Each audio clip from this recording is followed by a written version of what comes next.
ماں باپ سے اظہار ضروری ہے۔ یہ سارے وہ رشتے ہیں جن کو میرے نبی نے قرآن سنو ماں باپ کے لیے، وَخْفِضْ لَهُمَا جَنَاحَ الذُّلِّ مِنَ الرَّحْمَةِ وَقُلْ رَبِّ ارْحَمْهُمَا كَمَا رَبَّيَانِي صَغِيرًا۔ ہاں، ماں باپ کے لیے اپنے پر پھیلا دو، پر بچھا دو۔ کیوں بھائی؟ انسان کے پر ہوتے ہیں یا بازو ہوتے ہیں؟ کیوں جی؟ بولو بھائی۔ باجو، تمہاری گجراتی میں بولو نا، باجو باجو ہوتے ہیں نا، پر تو نہیں ہوتے نا، لیکن اللہ کہہ رہا پر بچھا دو، اپنے ماں باپ کے لیے پر بچھا دو۔ پر بچھانے کا کیا مطلب؟ میں بتایا کرتا ہوں کہ اس آیت کو کسی تفسیر سے میں نہیں سمجھا، نہ کوئی تفسیر والا یہ تفسیر کی طرف جائے گا۔ یہ جو میرا کالج کا ایک دور ہے، ایک تبلیغ کا دور ہے۔ کالج دور میں جب ہمارے گاؤں کے قریب دریائے راوی ہے، اس کے کنارے جنگل تھا بہت بڑا، اس میں ہم شکار کھیلنے جاتے تھے، ایک ایک ہفتہ جنگل میں پڑے رہتے تھے، تو ساتھ کھانے کا سامان، ساتھ سارے حشم خدم، اور ایک ایک ہفتہ ہم شکار کھاتے، تو وہ تیتر کو لگتا تھا نا چھرا، وہ چھرے لگتے تھے تو گرتا تھا، تو یوں اس کے پر یوں ہو جاتے تھے، میرے آنکھوں کے سامنے وہ تیتر نظر آ رہے ہیں، وہ یوں ایسے کرتے تھے اور یوں گردن ٹیڑھی ہوتی تھی، اور اس کا مطلب یہ ہوتا تھا کہ اب میں تیرے بس میں ہوں، ذبح کر یا چھوڑ دے، میرا بس ختم ہو چکا۔ تو آئے ہائے ہائے قربان جاؤں قرآن کی خوبصورتی پر۔ میرا رب کہتا ہے اپنے پروں کو بچھا دے ماں باپ کے آگے، جیسے زخمی پرندہ تیرے آگے بچھ جاتا ہے، کہ ذبح کر دو صاحب، بھون کے کھا یا کباب بنا کے کھا، اب تیرے حوالے ہوں، ایسے ہی ماں باپ کے آگے یوں ہو جا۔ کیا خوبصورت تعبیر کی ہے۔ لا تقل لہما اف، اون بھی نہ کر۔ آپ نے فرمایا کاش میرے والدین ہوتے، تمنا کی۔ 2 مہینے کے تھے ماں کے پیٹ میں تو باپ کا انتقال ہو گیا، یا اور نہیں تو میری ماں تو ہوتی، میری ماں تو ہوتی۔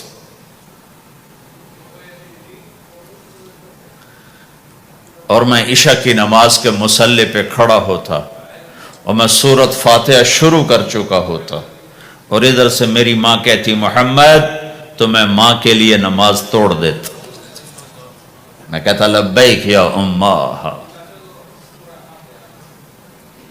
حج کا سفر ہے، 63 سال عمر ہے، ماں کو فوت ہوئے 57 سال گزر چکے ہیں۔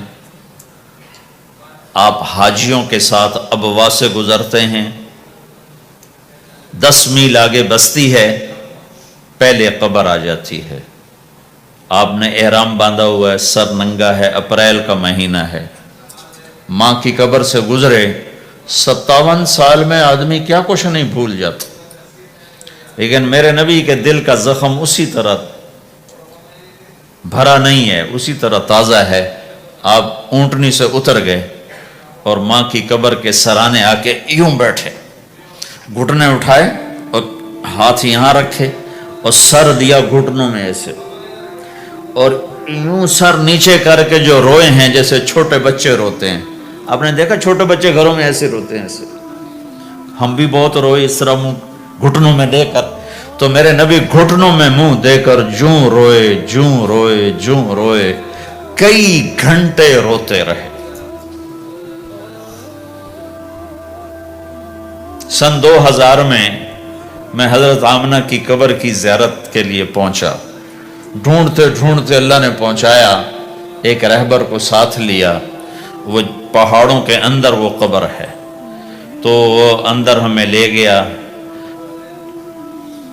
راستہ کوئی نہیں تھا، جس کو پتہ ہو وہ پہنچا سکتا ہے، ویسے کوئی نہیں جا سکتا۔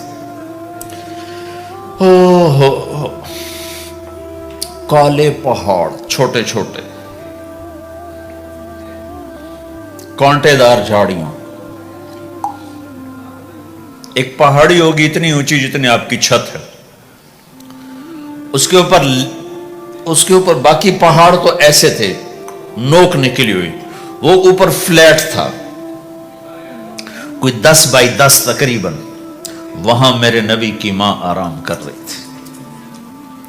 تو میں نے چاروں طرف دیکھا تو 2000 یعنی صرف 12 سال پہلے جنگل، ویرانہ، وحشت. 1400 سال پہلے یہاں کیا ہوگا. میں اللہ کی بے نیازی سے کانپ رہا تھا کہ میرے رب، جس کی خاطر تو نے کائنات بنائی، یہاں اس جنگل میں اس پہ اتنا امتحان ڈالا، وہ بھی 6 سال کی عمر میں. باپ دیکھا نہیں، بہن کوئی نہیں، بھائی کوئی نہیں، خالہ کوئی نہیں، کوئی ساتھی کوئی نہیں. 3 دن بعد یہ موت آتی تو مکے میں آتی تو کئی سینے سے لگاتے. 3 دن پہلے یہ موت آتی تو مدینے میں آتی، کئی سینے سے لگاتے. مدینے سے بھی نکالا اور مکے سے بھی دور کیا، اور جنگل کے اندر صرف 25 سال کی عمر میں اما آمنہ رضی اللہ تعالیٰ عنہ پہ موت نے وار کیا. اور اللہ کے نبی گھبرا گئے. 6 سال کے بچے کو سمجھ میں نہیں آ رہا کہ یہ کیا ہو رہا. حضرت آمنہ بول نہیں پا رہے. مجھے لگتا ہے غالباً ہارٹ اٹیک ہوا ہوگا. 3 افراد، والدہ، خادمہ ام ایمن اور میرے نبی. اور حضرت آمنہ یوں تڑپ رہی تھی، ایسے پہلو بدل رہی تھی، تڑپ رہی تھی، اور آپ سہمے ہوئے بیٹھے تھے اور سمجھ میں نہیں آ رہا تھا ہوا کیا ہے. پھر حضرت آمنہ نے آخر میں اپنے آپ کو، ہارٹ اٹیک میں بولا نہیں جاتا، مجھے ہوا تھا تو مجھے پتا ہے بولا نہیں جاتا. آخر بجھتی شمع بھڑکی کا بیٹا، ہر زندہ نے مرنا ہے، ہر جوانی نے ڈھلنا ہے، اور لگتا ہے میرے جانے کا وقت آ چکا ہے. ولدت طہرا، تو ایسا پاک ہے کہ تیرے ذریعے سے سارا عالم پاک ہوگا. اور شمع بجھی اور چھوٹا سا معصوم بچہ ماں کے سینے پر سر رکھ کے جو رویا ہے. کاش تم اس جگہ پہ ہوتے. اس خوبصورت ملک میں تم ابوا کو کیسے جانو، اور میں تمہیں کیسے بتاؤں. میں ہزاروں دفعہ یہ قصہ سنا چکا ہوں. مجھے ہر دفعہ رونا آتا ہے کہ میں وہاں اپنے آپ کو محسوس کرتا ہوں کہ ہائے، یہاں اس جگہ اتنا بڑا امتحان، اور صرف 6 برس کا. کون وہاں قبر بنانے آیا؟ کوئی گزرے ہوں گے، ویسے تو کسی کے بس میں نہیں وہاں قبر بنانا. جب پہاڑ سے نیچے اترے تو ہمارے نبی پھر بھاگے. جب ام ایمن اوپر پہنچی ہیں تو کیا منظر تھا کہ ابوا کے پہاڑ بھی روئے اور زمین آسمان بھی روئے، اور ہر پتھر رویا کہ 6 سال کا معصوم بچہ 2 جہان کا سردار ہے، جنت کا چابی بردار ہے، اللہ کا جھنڈا ان کے ہاتھ میں ہوگا. شفاعت ان کی کہ طفیل حساب ہوگا، ان کی شفاعت کے ساتھ پل پار ہوگا، ان کے صدقے جنت کا دروازہ کھلے گا، ان کے صدقے جنت میں داخلہ ہوگا، ان کے صدقے گناہوں کی معافی ہوگی. اور اتنی بڑی ہستی والضحی واللیل اذا سجا کا ٹائٹل لینے والا، وما ارسلناک الا کافۃ للناس بشیرا ونذیرا کا ٹائٹل لینے والا 6 سال کا بچہ. مجھے دیکھو، ماں کی قبر کو سینے سے لگایا ہوا تھا اور اس کے اوپر لیٹے ہوئے تھے.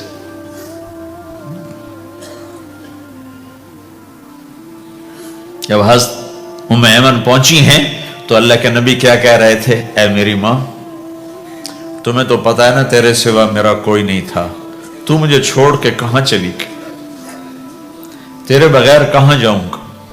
میرا کون ہے اب تیرے سوا؟ ام ایمن نے اٹھایا کہ مجھے چھوڑ دو، میں کہیں نہیں جاؤں گا، میں اپنی ماں کے سوا کہیں نہیں جاؤں گا. کھینچ کے اٹھایا، نیچے لائیں، اونٹنی پہ بٹھایا. 3 راتیں مسلسل روتے روتے یہ سفر ہوا. ہائے ہائے، کوئی آنسوں، آگے کوئی خالہ نہیں بیٹھی، باپ بھی نہیں بیٹھا ہوا، بھائی بھی کوئی نہیں، بہن بھی کوئی نہیں ہے، کوئی نہیں جس کے گود میں سر رکھ کے اب یہ بچہ سوئے گا. تنہائیوں کے ساتھ اب بسیرا ہے. تو میرے نبی کا کھانا پینا چھوٹ گیا، کچھ نہیں کھاتے تھے سارا دن، زمزم کے پانی کے چند گھونٹ پیتے تھے اور تنہا بیٹھے رہتے تھے۔ تو اس پر آپ نے یہ کہا کاش میری ماں ہوتی تو میں ایسی خدمت کرتا کہ اس کے پیچھے نماز بھی توڑ دیتا۔ ماں باپ کا ایک مقام ہے جو دین بتاتا ہے بھائی، صرف پیسہ ہی بنانا سب کچھ نہیں ہے، اور بھی دکھ ہیں زمانے میں محبت کے سوا، راحتیں اور بھی ہیں وصل کی راحت کے سوا۔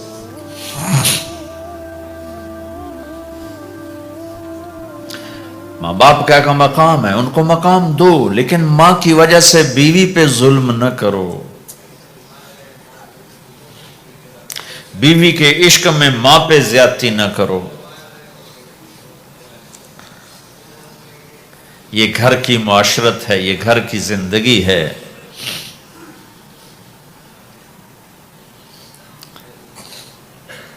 حضرت نعمان بن حارثہ بن نعمان، دو صحابہ کے بارے میں آتا ہے کہ جیسی انہوں نے ماں کی خدمت کی اور کسی نے نہیں کی، ایک حضرت عثمان، ایک حارثہ بن نعمان۔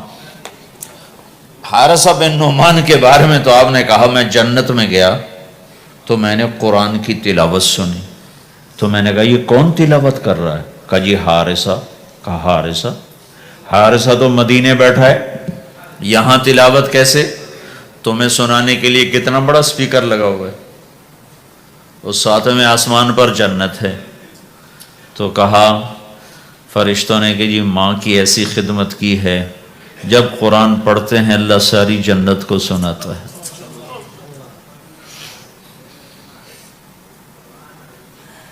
تو جن کے والدین یہاں ساتھ ہیں وہ انہیں غنیمت جانو، ان کی خدمت کرو۔ کبھی عرش پر، کبھی فرش پر، کبھی ان کے در، کبھی در بدر، غم عاشقی تیرا شکریہ میں کہاں کہاں سے گزر گیا، کبھی راستوں میں تنہا، کبھی ہوں ورود صحرا، میں جنوں کا ہم سفر ہوں، میرا کوئی گھر نہیں ہے۔